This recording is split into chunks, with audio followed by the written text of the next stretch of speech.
आस्वादन करते हुए, और इधर संगम में जो दृश्य नजर आ रहे हैं उल्लास के हैं, ये उत्सव के दृश्य हैं, उत्सवी दृश्य हैं। अपनी लंबी लंबी जटाओं को पवित्र जल में भिगोकर अमृतत्व की प्राप्ति करते हुए ये संत, ये साधु, ये सन्यासी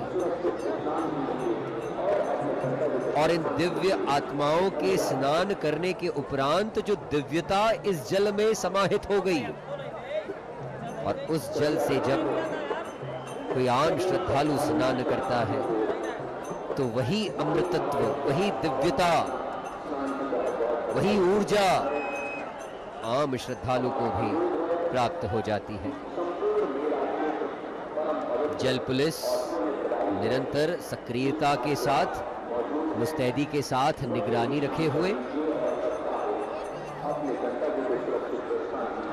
ये दृश्य हर कोई अपनी आंखों में संजो लेना चाहता है, क्योंकि या तो ये दृश्य 12 वर्षों के बाद देखने को मिलेंगे, या अगर इसी संयोग योग में अगर इन दृश्यों को देखना है तो फिर 144 वर्षों का इंतजार करना होगा।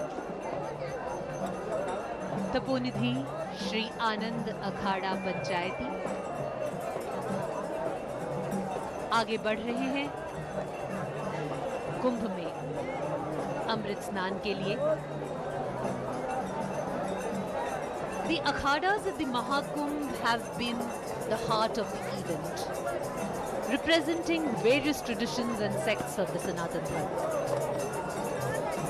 It is considered that the word akhada is derived from akhand, meaning indivisible. And the religious orders trace their origins to the time of Adi Guru Shankaracharya in the 6th century. They have been the custodians of spiritual practices and rituals that have shaped the Kumbh Mela. And with their distinct customs and leadership structures, the akhadas play a pivotal role in the spiritual and cultural life of the event, attracting millions of devotees from across the globe. And we see here spiritually illuminated souls, awakened souls who display childlike innocence, literally playing with each other with love and affection to other saints and other sages. And this is the beauty of the place that they stand in, the Triveni, the confluence of the three rivers, Ma Ganga, Ma Yamuna and Saraswati. And as they say, in the lap of mother, everyone is a child. And thus the childlike innocence that we see on the faces of one and all present here. जी हाँ, माँ अपने बच्चों में कोई भेद नहीं करती, और इस महाकुंभ का भी उद्देश्य यही है। सब समान है, एकात्म का भाव, एक रूपता, एक रसता, एक भारत श्रेष्ठ भारत की संकल्पना को सार्थकता प्रदान करना। और भारत माँ की संतानें हैं हम सब, इस बात का यकीन दिलाता ये राष्ट्रीय ध्वज जो संगम के तट पर लहरा रहा है, इस बात का संदेश दे रहा है कि हरेक व्यक्ति जो यहाँ संगम तट पर पहुंचा है आज पवित्र डुबकी लगाने के लिए, उस प्रत्येक व्यक्ति के हृदय में भारत बसता है। संतों का आगमन, अखाड़ों का आगमन निरंतर संगम की ओर हो रहा है। ये वही अखाड़े हैं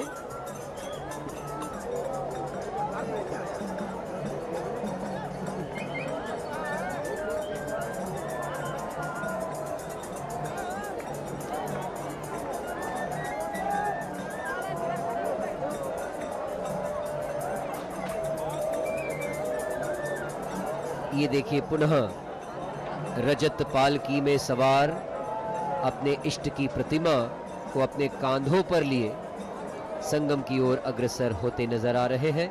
और दूसरी ओर एक पिता अपने पुत्र को कांधों पर लिए संगम की ओर बढ़ते नजर आ रहे हैं। मुझे ऐसा लगता है सत्यप्रिया कि ये जो हमारे सन्यासी हैं, जो हमारे साधु हैं, जिन्हें अक्सर हम बाबा कहते हैं, और बाबा पिता के लिए प्रयोग में लाया गया शब्द है, तो ये भी तो हमारे पिता तुल्य हैं। ये सन्यासी जो धर्म की रक्षा करते हैं, जिनकी वजह से आज हम पूरी स्वतंत्रता के साथ अपने धर्म का, अपनी संस्कृति का पालन कर पा रहे हैं, ये भी तो हमारे बाबा हैं, ये भी तो हमारे पिता तुल्य हैं। तो जहां एक और एक पिता के कंधों पर सवार नन्हा सा बालक देखने को मिल रहा है, तो दूसरी ओर वयस्क बालक अपने बाबाओं के आगमन और अगुवाई की तैयारी करते नजर आ रहे हैं। ये पुलिस प्रशासन के जवान, सशस्त्र जवान अगुवाई करने के लिए, क्योंकि आज राजसी स्नान है, राजसी ठाट बाट के साथ बाबाओं का आगमन होगा, साधुओं का आगमन होगा, क्योंकि ये वो साधु हैं जिनका प्रमुख उद्देश्य समाज को धर्म और संस्कृति की गहराई से जोड़ना रहा है। इनका उद्देश्य समाज में समरसता बनाए रखना रहा है। 2025 में जो प्रयागराज में इस वक्त महाकुंभ का आयोजन हो रहा है, ये सिर्फ धार्मिक आयोजन नहीं है, न केवल श्रद्धा और आस्था का प्रतीक है, बल्कि भारत की सांस्कृतिक धरोहर को दर्शाने वाला एक अनूठा उत्सव है। और इसलिए यहाँ रंग का कोई भेद नहीं, जाति का कोई भेद नहीं, हर कोई सनातन संस्कृति का संवाहक बनना चाहता है, हर कोई सनातन का पालक है, और इसलिए सनातन के महाउत्सव में, इस महायज्ञ में अपनी ओर से आहुति देना चाहता है। महाकुंभ में अखाड़े और उनकी उपस्थिति श्रद्धालुओं के लिए विशेष आकर्षण का केंद्र रही है। करोड़ों लोगों की दिव्य व्यक्तित्व मानो आध्यात्मिक ऊर्जा का संचार कर रहे हो। ये जो अखाड़े हैं, जो शनेह शनेह अब संगम की ओर अग्रसर होने लगे हैं, इस संस्कृति और सनातन धर्म के प्रतीक हैं। साथ ही समाज में नैतिकता और धर्म का प्रचार प्रसार करने वाले मुख्य स्तंभ भी हैं। जैसा कि अभी आपने हमारे दर्शकों को बताया कि इन अखाड़ों की, इस अखाड़े प्रणाली की शुरुआत 8वीं शताब्दी में आदि शंकराचार्य ने की थी। क्यों की थी? आदि शंकराचार्य द्वारा स्थापित ये परंपरा समय के साथ साथ विस्तारित होती चली गई। शुरुआत में 4 अखाड़े थे, जो अब बढ़कर लगभग 13 हो गए हैं। इनका उद्देश्य न केवल धर्म की रक्षा करना है, बल्कि समाज में नैतिक मूल्य को बनाए रखना और लोगों को आध्यात्म की ओर प्रेरित करना भी है। 13 प्रमुख अखाड़े, जिनको 3 संप्रदायों में विभाजित किया गया है। ये दृश्य बोट क्लब का है। ये सजीव दृश्य जो हम आप तक संप्रेषित कर रहे हैं दर्शकों, ये वह स्थान है जहां से आप अपनी नौका बुक कर सकते हैं और नौका के माध्यम से एक घाट से दूसरे घाट तक पहुंचा जा सकता है। बोट के जो बुकिंग चार्जेस हैं वो पूर्व निर्धारित हैं, हर घाट पर डिस्प्ले किए गए हैं, ताकि जो बाहर से आने वाले पर्यटक हैं, तीर्थयात्री हैं, उन्हें किसी भी प्रकार की समस्या से जूझना न पड़े। तो जैसा कि हम बता रहे थे कि 13 अखाड़े मुख्य रूप से 3 संप्रदायों में विभाजित किए गए हैं: सन्यासी संप्रदाय, वैष्णव संप्रदाय और उदासीन संप्रदाय। अखाड़े केवल धार्मिक संगठन नहीं है, जैसे कि हम बार बार बता रहे हैं कि ये नैतिकता और अनुशासन के संवाहक भी हैं। न केवल आध्यात्मिक ज्ञान देने वाले हैं, बल्कि समाज के ज्वलंत मुद्दों पर भी मुखर होते हैं। और इस महाकुंभ मेले में, जैसे कि आप बता भी रही थी कि अलग अलग जगह धर्म सभाओं का आयोजन हो रहा है, धर्म संसद आयोजित की जा रही है, जहां धर्म से जुड़े हुए मुद्दों पर चिंतन हो रहा है। धर्म पर, संस्कृति पर जो खतरे मंडरा रहे हैं इस आधुनिक काल में, इस कलयुग में, उन खतरों पर चिंतन मनन हो रहा है। हर ओर सिर्फ एक ही क्रम जारी है, पवित्र डुबकी, सूर्य को अर्घ्य देना और दान धर्म के पुण्य कार्य करना।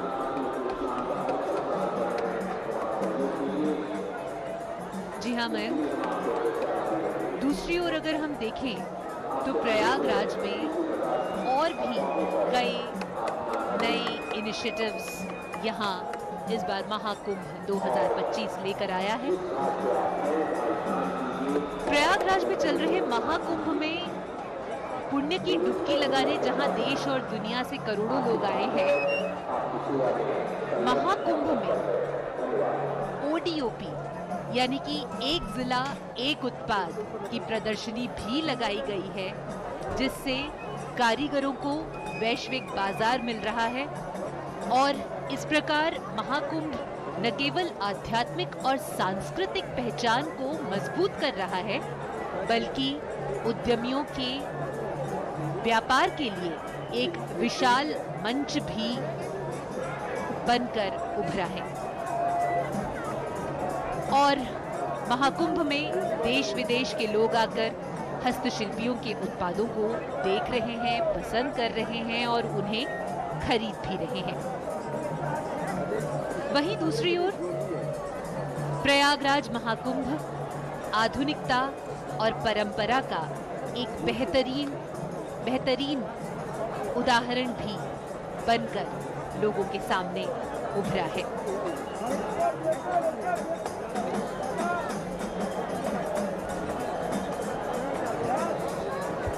धन्यवाद सत्यप्रिया जी। अभी आप महाकुंभ के इस पवित्र क्षण का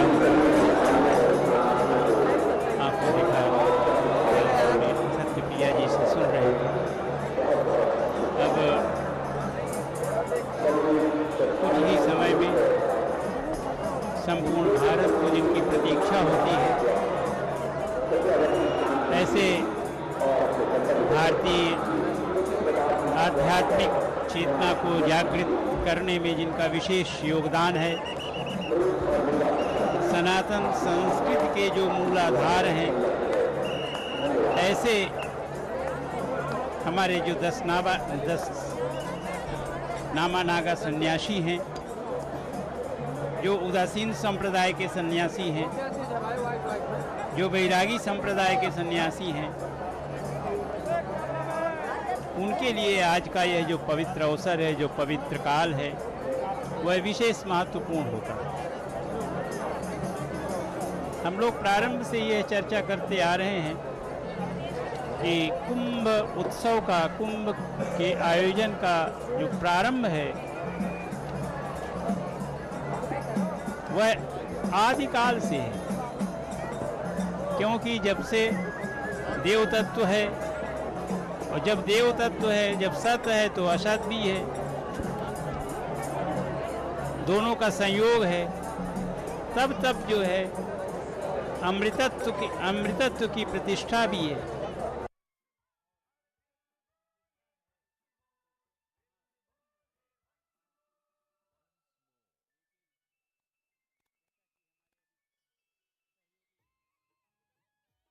कमेंटेटर शुक्ल जी ने बताया कि भारत में 8वीं शताब्दी में एक ऐसे महानायक तपस्वी का जन्म हुआ, वह भी भारत के एकदम दक्षिणी छोर पर केरल प्रांत के कालडी ग्राम में, और जिसने अत्यंत अल्पकाल में मां की आज्ञा से संन्यास को धारण किया। भारत में कोई उनके समकक्ष कोई विद्या में इस तरह का प्रतिष्ठित आचार्य बड़े मुश्किल से दिखाई देता है, वैसे दिखाई नहीं देता। वह है श्रीमद् भगवत पाद शंकराचार्य। 8 वर्ष में जिन्होंने संपूर्ण वेदों का ज्ञान प्राप्त कर लिया, 12 वर्ष में जो एक जिसे हम कहते हैं कि जो शास्त्र की जो प्रायोगिक परंपरा है, जिस शास्त्र का जो व्याख्यान है, शास्त्र की जो उपलब्धि है, उस पर जिनका एकाधिकार हुआ, ऐसे भगवत्पाद शंकराचार्य जी ने संपूर्ण भारत को एक सूत्र में बांधने के लिए, संपूर्ण भारत को एक सूत्र में बांधने का जैसे उपक्रम महाकुंभ के आयोजन से है, वैसे ही संपूर्ण भारत को चतुसूत्र में, 4 सूत्रों में, चारों दिशाओं में स्थित उनके आध्यात्मिक चेतना के केंद्रों को एक सूत्र में बांधने का काम प्रारंभ किया हमारे श्रीमद् भगवत्पाद शंकराचार्य। उसके साथ साथ ज्ञान की प्रतिष्ठा हुई, चारों वेदों की प्रतिष्ठा। पूर्व में उन्होंने पुरी में पूर्वामनाय के रूप में गोवर्धन पीठ की स्थापना की, पश्चिमामनाय के रूप में द्वारका में उन्होंने शारदा पीठ की स्थापना की, उत्तरामनाय के रूप में भगवत्पाद ने ज्योतिष पीठ की स्थापना की और दक्षिणामनाय के रूप में उन्होंने श्रृंगेरी पीठ की उपासना। ये चारों पीठ भारतीय ज्ञान परंपरा के, भारतीय आध्यात्मिक चेतना के मुख्य पीठ के रूप में, मुख्य केंद्र के रूप में आज तक अपने दायित्व का निर्वहन कर रहे हैं।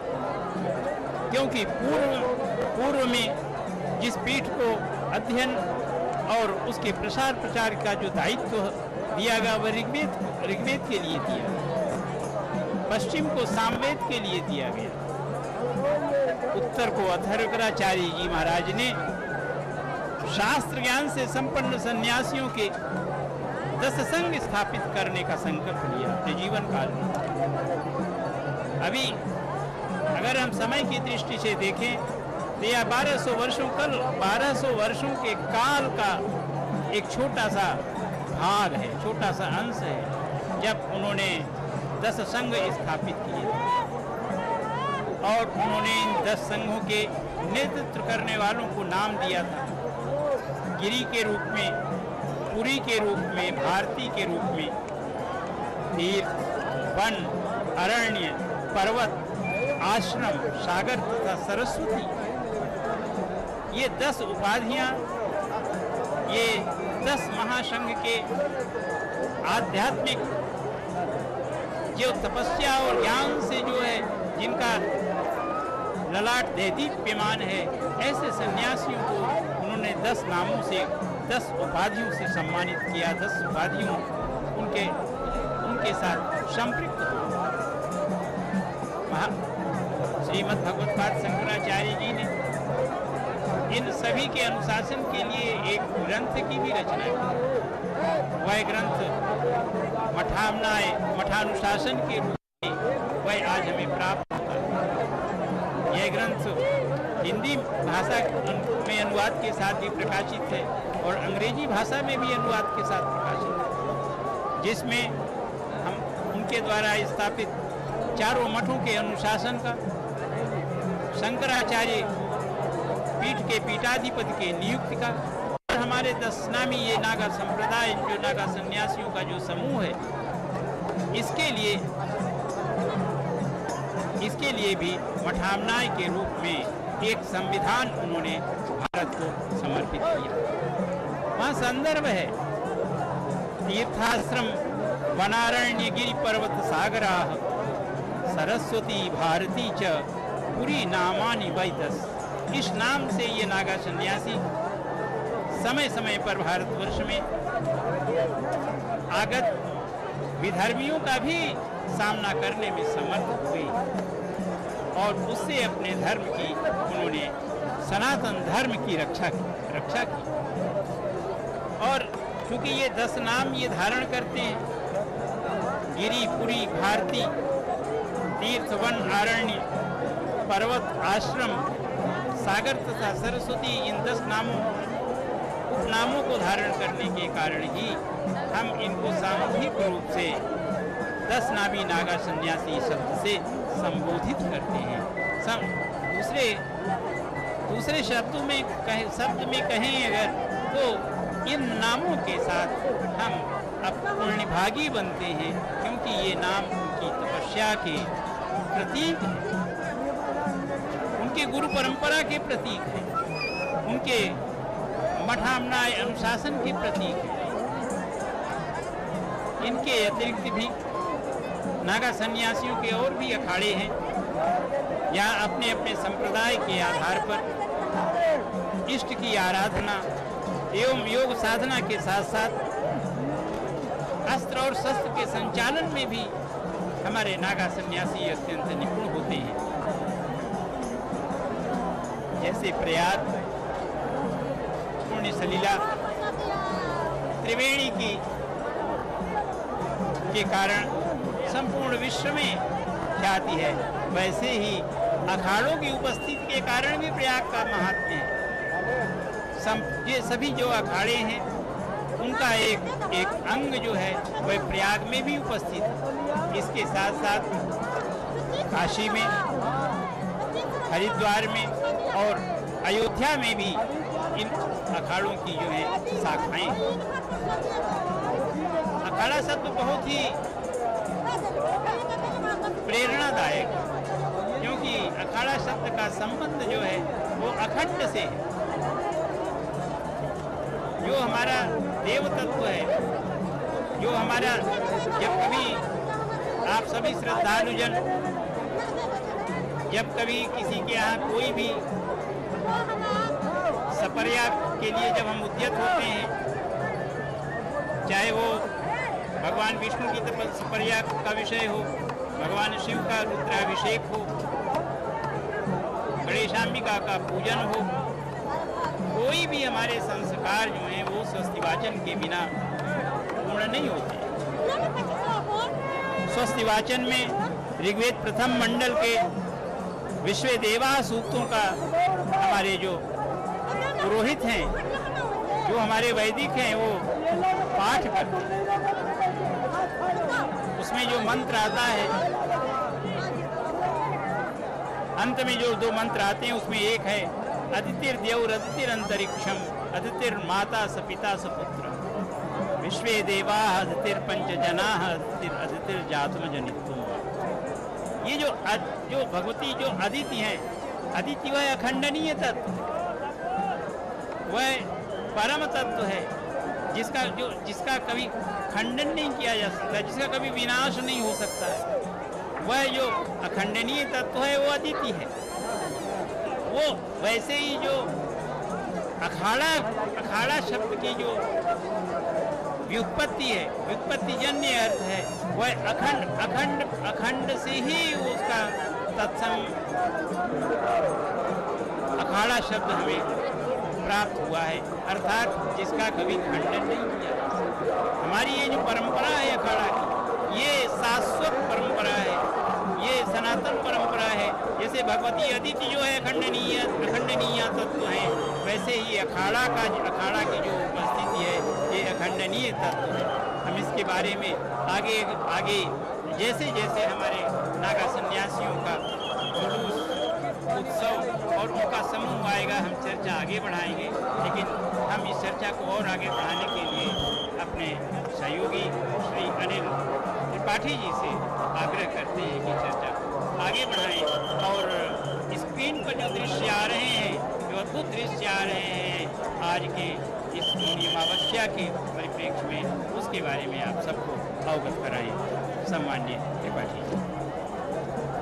को कह सकई प्रयाग प्रभाव कलुष कुंज कुंजर नृगरा हसती रथपति देख सुहावा सुख सागर रघुबर सुख पावा।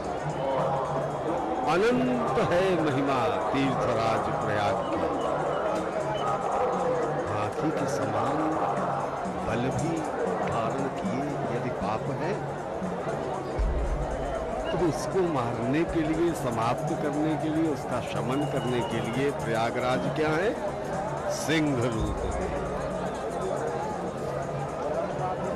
ऐसे सिंह रूपी प्रयागराज के महात्म का वर्णन बखान अत्यंत कठिन है। आगे क्या कहते हैं गोस्वामी जी की, अस तीरथपति देख सुहावा, सुख सागर रघुबर सुख पावा। ऐसे सुहावने तीर्थराज का दर्शन कर सुख के समुद्र रघुकुल नायक, रघुकुल श्रेष्ठ प्रभु श्री राम जी भी सुखी हो चुके हैं।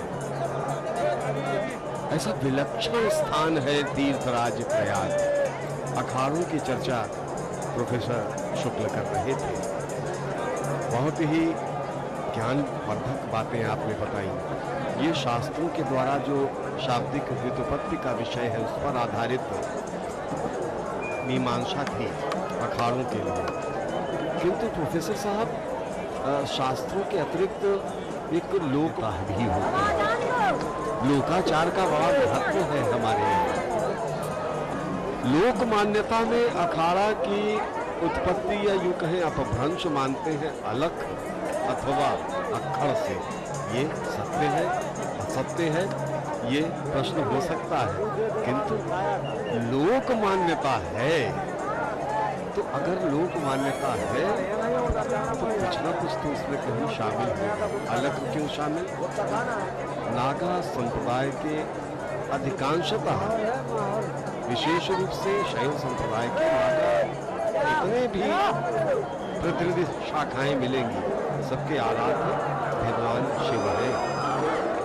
जब नागा प्रशिक्षण होता है, बड़ी कठिन प्रक्रिया है नागा बनने की, आसान नहीं है नागा बनना। 12 वर्ष का एक कोर्स होता है नागा बनने के लिए, और समीक्षा भी होती है 6 वार्षिक। इस कुंभ में जो नागा साधु बनाए गए 12 वर्ष पहले सम्मिलित किए गए होंगे प्रशिक्षण में। 6 वर्ष के पश्चात पिछले अर्धकुंभ में समीक्षा हुई होगी, उसमें से कुछ की छटनी हुई होगी कि नहीं ये अभी नागा साधु बनने योग्य अर्हता नहीं रखते। उनमें से जो बचे हुए हैं उन्होंने जब 12 वर्ष का शिक्षण पूर्ण कर लिया तो दूसरे कुंभ में, पहले कुंभ में क्या है, ये तय किया जाता है कि इन्हें नागा प्रशिक्षण बनाना है या नहीं, उसके मानदंड है। 12 वर्ष के बाद जब इनको पूर्णता तय हो जाता है कि अब इन्हें सम्मिलित किया जाता है नागा शाखा में, तो उसके लिए नियत प्रक्रिया है। सबसे पहले ऐसे साधुओं को जिन्हें नागा संप्रदाय में सम्मिलित करना है, ये लगभग 36 से 40 घंटे का एक उपक्रम होता है। सबसे पहले गंगा स्नान करके उन सबको एक नियत प्रक्रिया के तहत अग्निवेदी के चारों ओर बैठ भगवान भोलेनाथ का जप करना होता है। सुबह प्रातः काल का क्षौर संस्कार होता है। क्षौर संस्कार के बाद उन्हें दंड कमंडल इत्यादि सौंपा जाता है। अन्य धार्मिक आध्यात्मिक अनुष्ठान संपन्न किए जाते हैं। पुनः रात्रि काल उन्हें गंगा स्नान करके सारी रात महादेव के नाम का जप करते जागरण करना होता है। उसकी अगली भोर पुनः उन्हें गंगा में जाके 108 डुबकी लगानी होती है, गिनकर, ना कम न ज्यादा। ज्यादा शायद हो भी जाए किंतु कम किसी दशा में नहीं हो सकती। जब वो 108 डुबकी लगा के वापस शिविर में आते हैं तो वहां आयोजित होता है विजया होम। वो विजया होम इस बात का प्रमाण होता है, प्रतीक होता है कि आज हमारे अखाड़े के इतने साधुओं ने अपनी इच्छा शक्ति पर, इंद्रियों पर, अन्य जो भी कारक है व्यवहारिक जीवन से संबंधित, उनसे विरत होने का निर्णय लेते उन पर विजय प्राप्त करते हैं।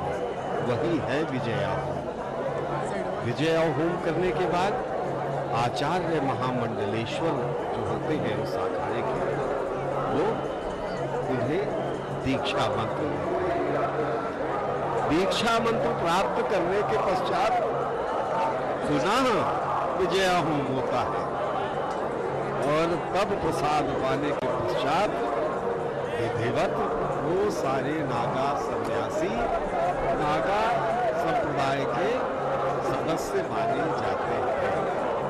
अब एक चीज देखिए, एक तो बात आई जो लोक मान्यता अर्थ की अलग, वो तो स्पष्ट हो गया।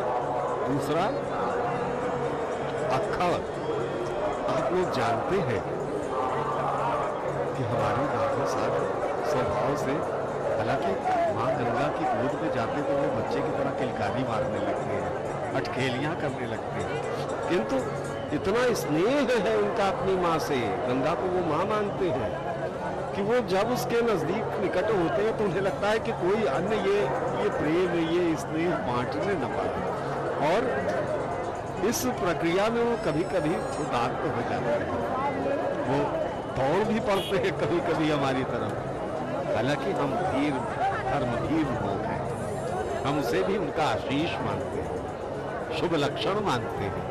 यदि नागा सन्यासी हमें कुछ अनुचित शब्द भी कहे तो हम वो प्रसाद मानते हैं। ये विशेषता होती है नागा संप्रदाय की। जब सिलसिला प्रारंभ होगा अखाड़ों के स्नान का तो उसके विषय में आपसे अवश्य हम चर्चा करेंगे। इससे पहले हम सामान्यतया जो तथ्य हैं वो हम आपसे साझा करते हैं, विशेष रूप से अखाड़ों के संदर्भ में।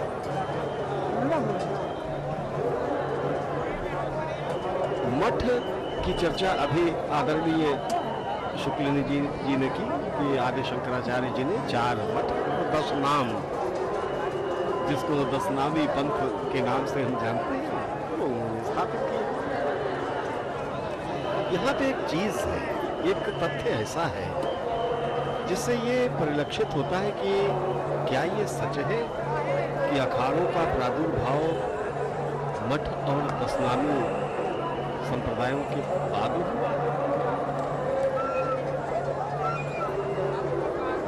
किंतु तथ्य कुछ और इंगित करते हैं। तथ्य इंगित करते हैं कि अखाड़ों की परंपरा और भी काफी पहले से चली आ रही है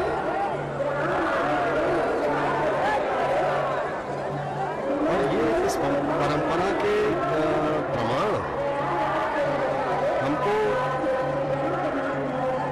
कहीं 4वीं शताब्दी के आसपास से मिलते हैं। ये प्रमाण अंकित है हमारे शास्त्रों में।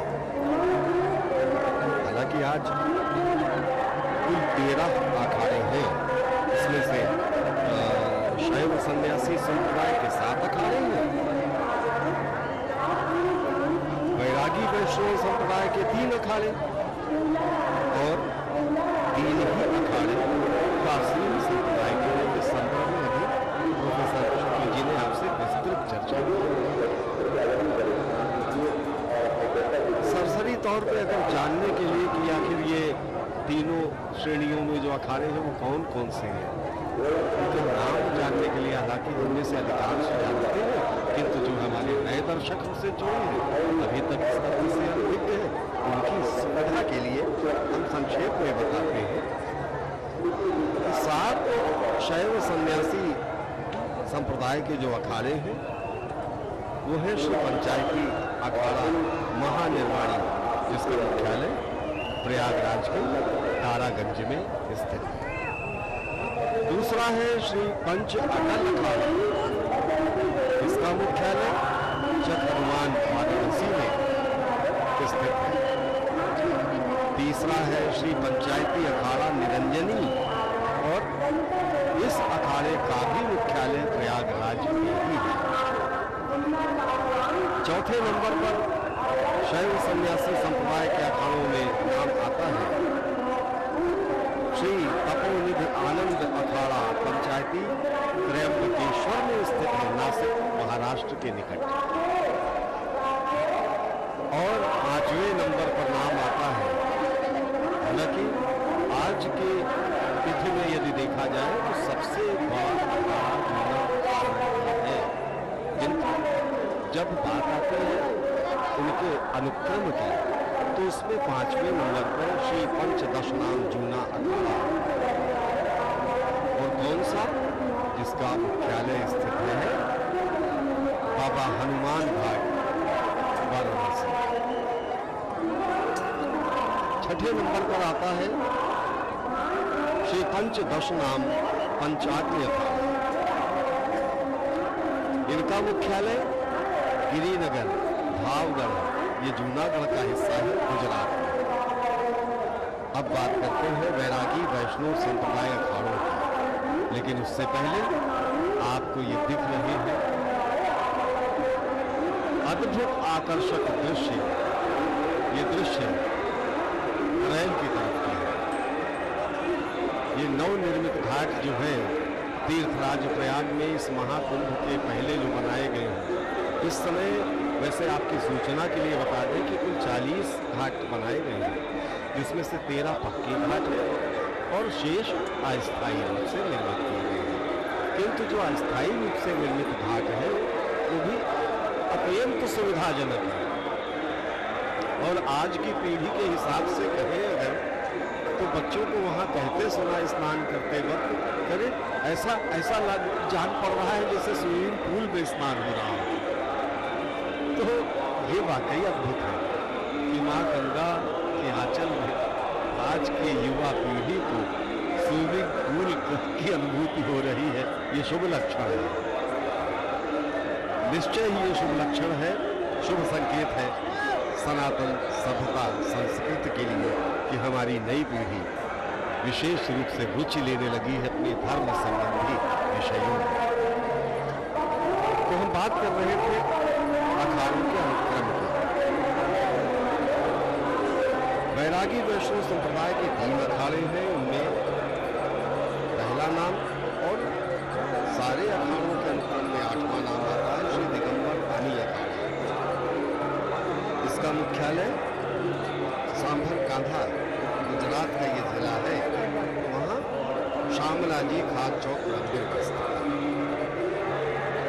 वैष्णव वैरागी संप्रदाय के अगले अखाड़े का नाम है श्री निर्वाणी अनि अखाड़ा। इसका मुख्यालय हनुमानगढ़ी अयोध्या में है। 10वें नंबर पर आता है श्री पंच निर्मोही अनि अखाड़ा। इस अखाड़े का मुख्यालय है धीर समीर मंदिर, बंसीघट, वृंदावन, मथुरा में। और अब आते हैं उदासीन संप्रदाय के 3 अखाड़ों की तरफ। ये 3 अखाड़े हैं श्री पंचायती बड़ा उदासीन अखाड़ा। इसका मुख्यालय भी प्रयागराज के कीडगंज के कृष्णानगर मोहल्ले में स्थित है। 12वें नंबर पर अनुक्रम में है श्री पंचायती अखाड़ा नया उदासीन। इसका मुख्यालय कनखन हरिद्वार में है। और इस सूची में मान्यता प्राप्त अखाड़ों की सूची में अंतिम नाम आता है श्री निर्मल पंचायती अखाड़ा, कनखन हरिद्वार, उत्तराखंड का। एक विशेष बात बताएं आपको, ये विलक्षण अखाड़ा है, निर्मल अखाड़ा। गुरु नानक देव का संबंध रहा है इस अखाड़े से। ये ऐसे लोगों के लिए विशेष रूप से जो सामाजिक भ्रम फैलाने के लिए कहते नहीं सिख अलग है, वो सनातन का अंग नहीं है, ये है वो है, उन्हें आंख खोल कर ये तथ्य देखना चाहिए कि सिख धर्म के प्रतिपादक परम पूजनीय आदरणीय प्रातः स्मरणीय गुरु नानक देव जी महाराज ने जो श्रृंखला, जो परंपरा शुरू की थी उसे आगे बढ़ाते उनके पुत्र ने स्थापित किया था। ये इससे संबंधित तो ये साक्ष्य इस बात के हैं कि सिख भाई भी हमारे सनातन का ही अटूट अंग है और हमारे सिख संप्रदाय ने भी जब जब संकट काल आया सनातन धर्म पर, अगर आकलन किया जाए, अध्ययन किया जाए तो संभवतः सर्वाधिक बलिदान सिख समुदाय का पाया जाए। जब जब संकट पड़ा है सनातन सिख समुदाय आया और न केवल बलिदान दिया बल्कि नव जागरण की दिशा तय कर दी अपने बलिदान से सनातनियों के प्रति कि आगे चलकर वो विजय पताका फहराने में सफल हुआ।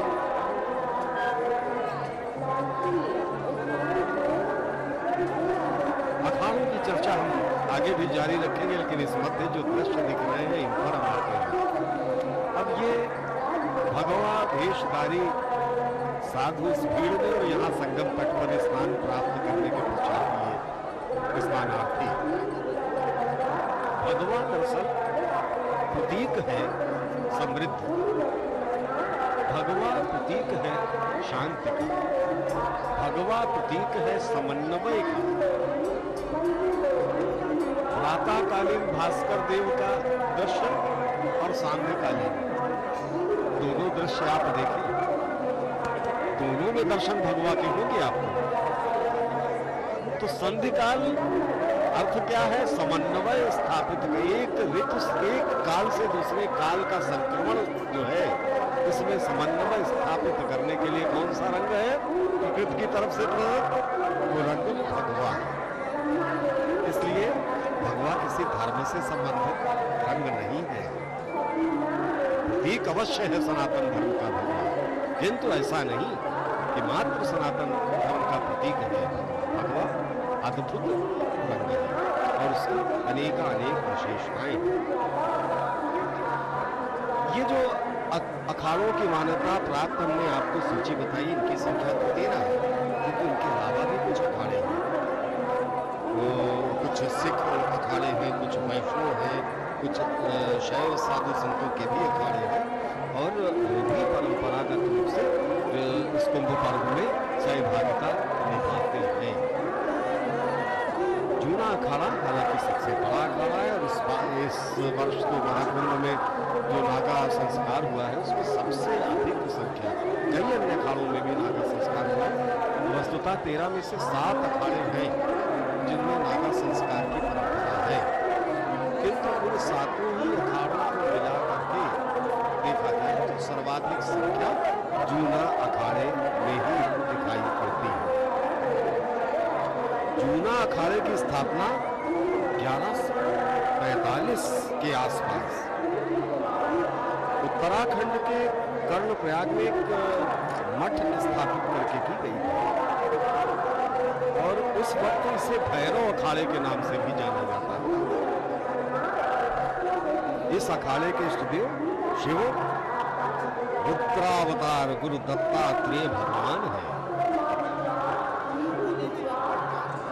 आज इस अखाड़े का केंद्र वाराणसी के हनुमान घाट पर स्थित है और हरिद्वार में भी माया मंदिर के पास इनका आश्रम स्थित है, जबकि मुख्यालय वाराणसी को ही मानते हैं।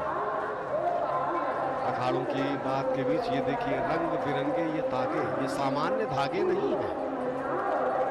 इन धागों में न जाने कितनी मान्यताएं, न जाने कितनी बलाएं, न जाने कितनी दुआएं समाहित होती हैं।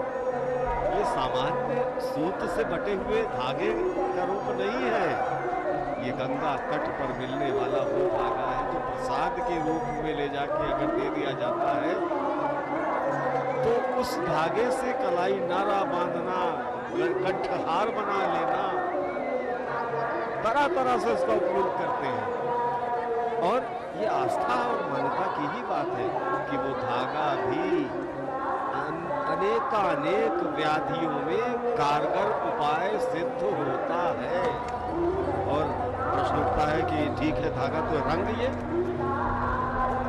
रंगों का बड़ा महत्व है। भारतीय संस्कृति तो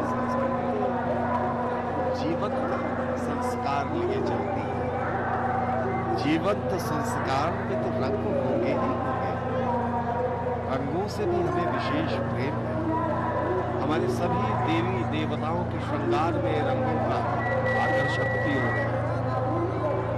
हमारी धरा के श्रृंगार में प्राकृतिक रूप से जिन रंगों का प्रयोग है, उन रंगों का भी उल्लेख, रंगों का भी सम्मान। ये देखिए, भगवा वस्त्र तो धारण किया है इन्होंने, लेकिन बॉर्डर किस रंग का है? हमें कोई गुरेज परहेज नहीं होता किसी रंग से। हम सबको साथ लेके समायोजित करने वाली सभ्यता है। वो संस्कार में है कि हम क्यों ना सबको जोड़कर, सबसे जुड़कर चले। ये दृश्य अद्भुत दृश्य है। एक बात की प्रशंसा करनी ही होगी। निश्चय ही अन्य वर्षों की अपेक्षा भीड़ इस समय बहुत ज्यादा है आज के मौनी अमावस्या पर्व के अमृत स्नान के लिए, किंतु व्यवस्था इतनी सुदृढ़ है कि संगम तट तक सुगमता पूर्वक लोग आ रहे हैं, जा रहे हैं। संगम तट के एकदम निकट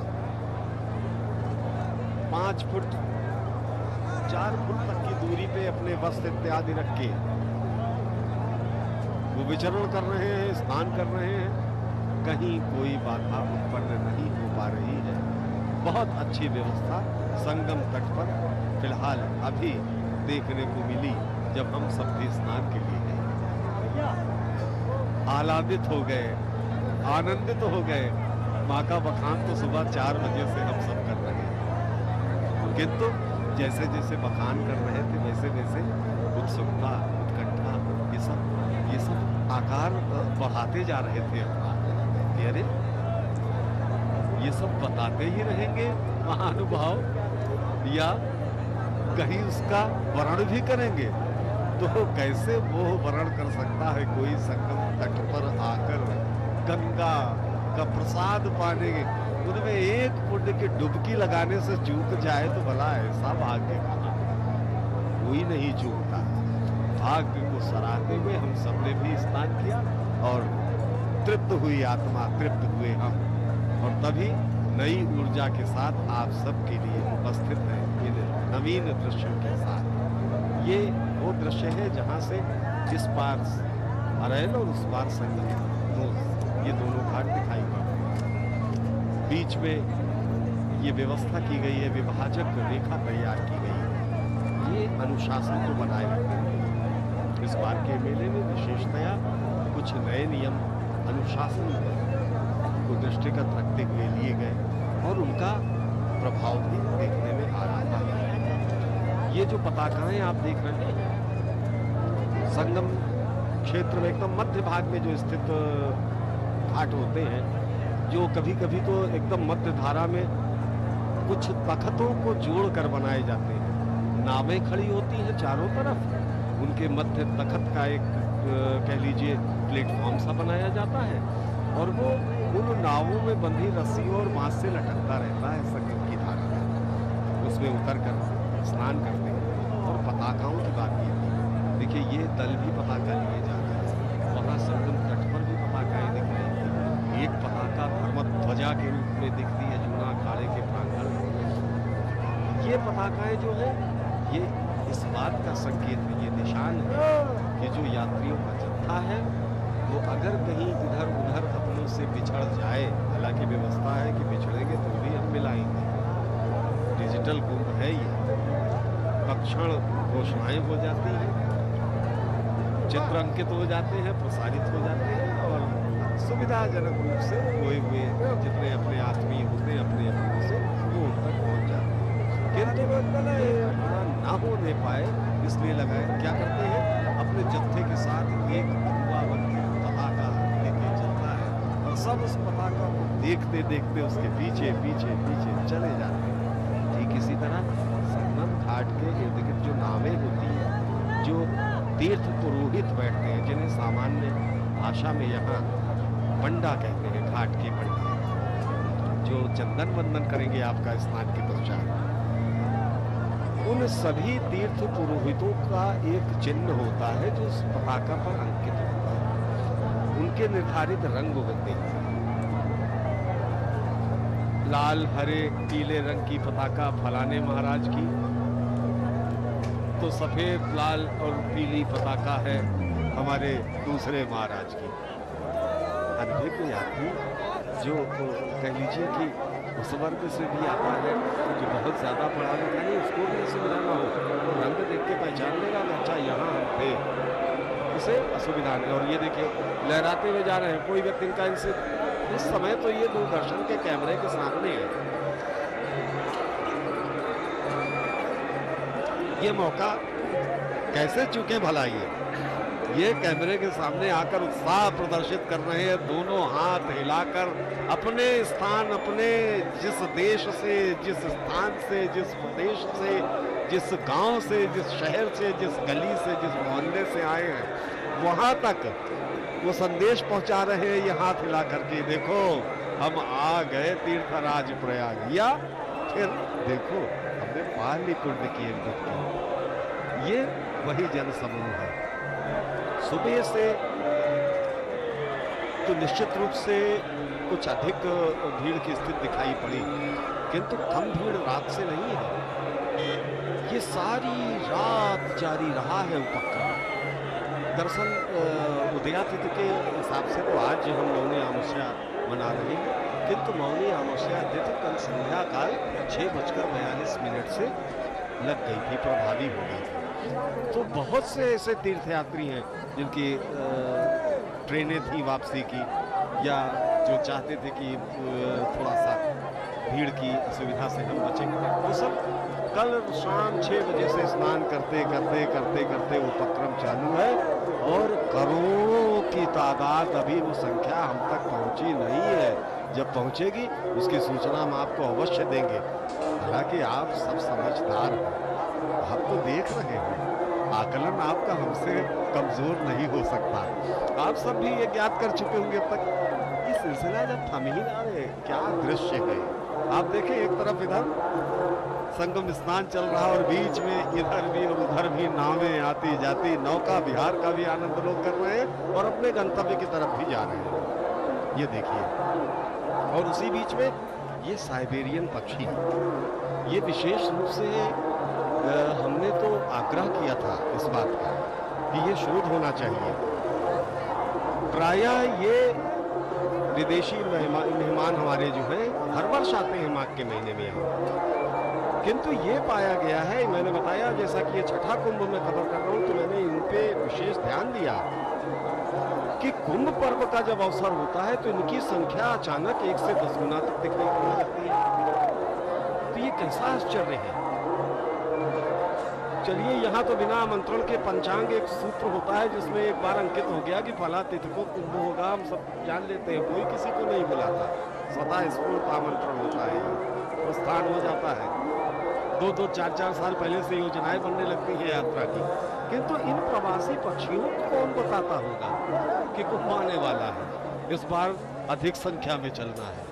ये शोध का विषय है, लेकिन ये तथ्य सत्य है कि प्रतिवर्ष माघ में ये साइबेरियन पक्षी यहाँ आते हैं, हजारों लाखों किलोमीटर की यात्रा करके आते हैं। किंतु कुंभ पर्व जब आता है तब इनकी संख्या अप्रत्याशित रूप से बढ़ जाती है। तो हम तो सामान्यतः कभी कभी कहते हैं ना कि जब 33 करोड़ देवी देवता यही इसी प्रयागराज क्षेत्र में विद्यमान है, तो कौन जाने इन पक्षियों में भी वो कहीं विचरण कर रहे हैं। और देवी देवताओं का प्रश्न आपसे बताएं, मेले में यदि आप आ रहे हैं तो आपके बगल में जो सयात्री चल रहा है उससे भी सद्व्यवहार करें। क्या पता, क्या जाने किस रूप में नारायण मिल जाए। आपके साथ साथ चल रहा व्यक्ति हो सकता है साधारण हो, क्या पता आप भी इस समय देवत्व के रूप में हो। इसलिए गंगा तीर्थ क्षेत्र में आने के बाद प्रत्येक व्यक्ति, प्रत्येक वस्तु, प्रत्येक क्रिया, ये सब कुछ हम मानते हैं देवत्व का अंग है। इनमें देवता का कुछ न कुछ अंश विद्यमान है। कण कण को पूजने वाली सनातन सभ्यता है। हम तो कंकर में शंकर तलाश लेते हैं। हमें कंकड़ फेंको तुम, हमें शंकर बना लेंगे। हमें वो कुवत है, वो क्षमता हमारी सनातन सभ्यता ने हमको दे रखी है। आनंदित होते हुए ये सब श्रद्धालु डुबकी लगाने के बाद तो आनंद का भाव ही पुरुषार्थी जी देखिए क्या, ये देखिए अठेलियां भी करते हैं। ये तो देख ही रहा हूँ मैं, तो उस समय भी बहुत आनंदित हो रहा था जब आप माँ गंगा के पावन जलराशि में स्वयं स्नान करने का सौभाग्य पाए और खूब मन से आपने माँ गंगा का स्नान किया। और जो कुछ भी आप इस सजीव प्रसारण के माध्यम से कह रहे हैं, ये निश्चित रूप से एक भोगा हुआ सुखद सत्य है जिसे आप अपने दर्शकों से दूरदर्शन पर सजीव प्रसारण के माध्यम से साझा कर रहे हैं। मुझे एक बहुत अच्छा सा मुक्तक याद आ रहा है इस पूरे परिवेश को देखते हुए, आध्यात्मिक चरमोत्कर्ष को देखते हुए, कि यह प्रयाग है यहाँ धर्म की ध्वजा फहरती है। यह प्रयाग है यहाँ धर्म की ध्वजा फहरती है, यहाँ बहन यमुना आकर गंगा से मिलती है। गंगा केवल नदी नहीं है,